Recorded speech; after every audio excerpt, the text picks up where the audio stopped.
অনেক দিন আগে কমলপুর গ্রামে এক গরিব কৃষক বাস করত। তার অবস্থা এতই খারাপ ছিল যে তার ঘরে কোনো খাবার থাকতো না। তার ঘরের চালগুলোও ভাঙা ছিল।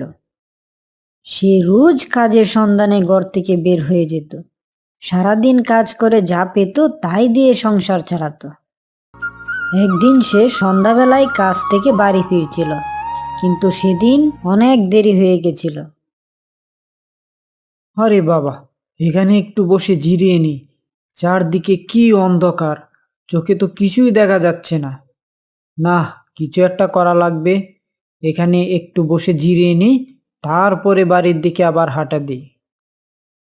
আরে বাহ, এটা কি? এটা তো মনে হচ্ছে কোনো আশ্চর্য প্রদীপ। যাই যাই, এটা গিয়ে ধরি, হাতে নিয়ে দেখি আসলেই আশ্চর্য প্রদীপ কিনা। ধরো না, ধরো না, এটা ধরো না। আর এটাতে ঘষাও দিও না। এটা হচ্ছে ডাইনি বুড়ির আশ্চর্য প্রদীপ। এটা কোনো রূপকথার আশ্চর্য প্রদীপ নয়।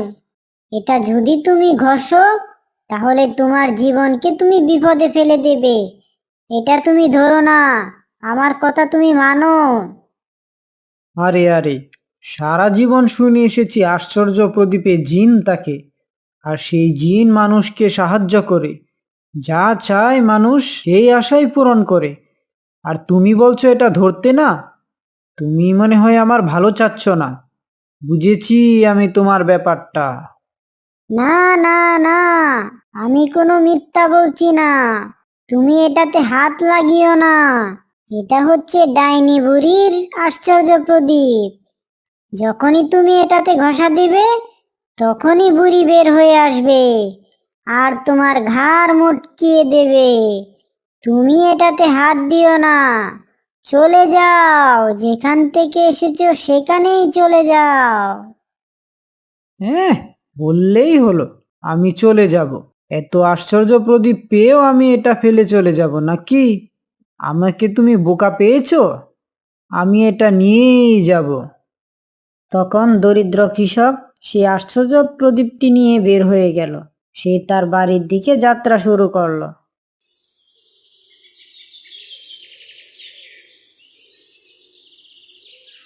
আহ, অনেক পরিশ্রম করেছি জীবনে।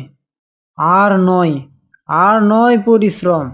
আজকে আজকে এই প্রদীপ ঘষে আমি ধনী হয়ে যাব। আমি জিনকে সমস্ত কিছুর অর্ডার দেব। আমার যা মন চায় তা খাবো, যা মন চা তাই করব। আমি আর কারো কথাই শুনবো না।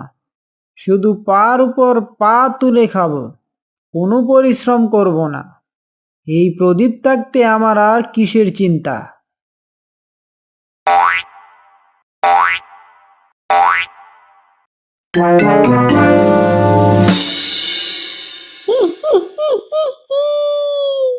ভেবেছিস আমি জিন?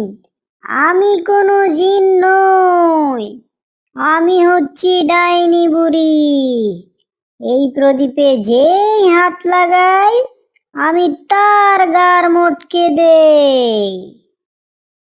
আজকে অনেক দিন হয়ে গেল আমি বাহিরে আসি না। তুই আমাকে বাহিরে বের করেছিস। আজকে তোকে মজা দেখাবো। তুই আমার ঘুম ভাঙিয়েছিস। আজকে তোর রক্ত খাবো। ওরে বাবারে, এ কোন বিপদে পড়ে গেলাম! পাখি তো ঠিকই বলেছিল, আজকে তো আমার রক্ষে নেই। না না, এভাবে ভেঙে পড়লে হবে না।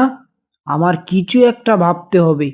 কিন্তু কি করা যায়, কি করা যায়? এই বুদ্ধি পেয়েছি। ও হে ডাইনি বুড়ি, তুই কি ভেবেছিস তোকে আমি ছেড়ে দেব? তুই আমার রক্ত খাবি? আসলে আমি কতদিন ধরে একটা ডাইনি বুড়ি খুঁজছি। আজকে তোকে পেয়ে গেছি। তোকে দিয়ে আমি আমার 100 ডাইনি হত্যা পূর্ণ করব।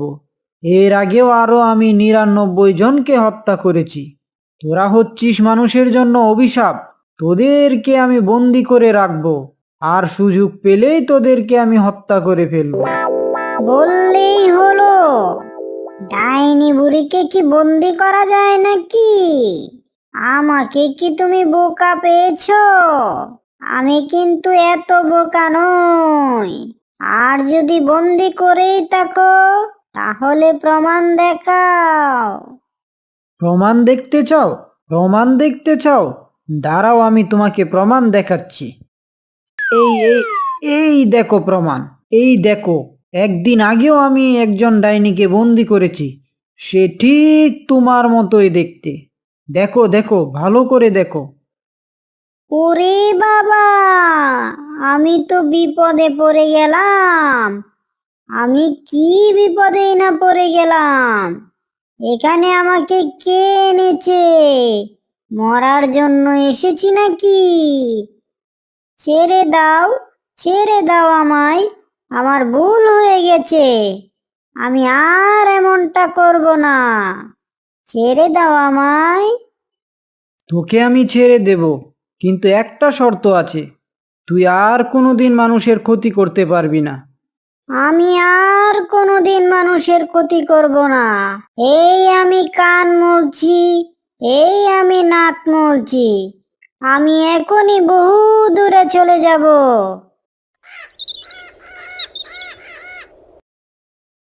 কৃষক তখন নিজের বুদ্ধি দিয়ে বেঁচে গেল, আর এই আশ্চর্য প্রদীপটি সে নদীতে নিয়ে ফেলে দিল, যাতে আর কারো ক্ষতি কোনোদিন না হয়।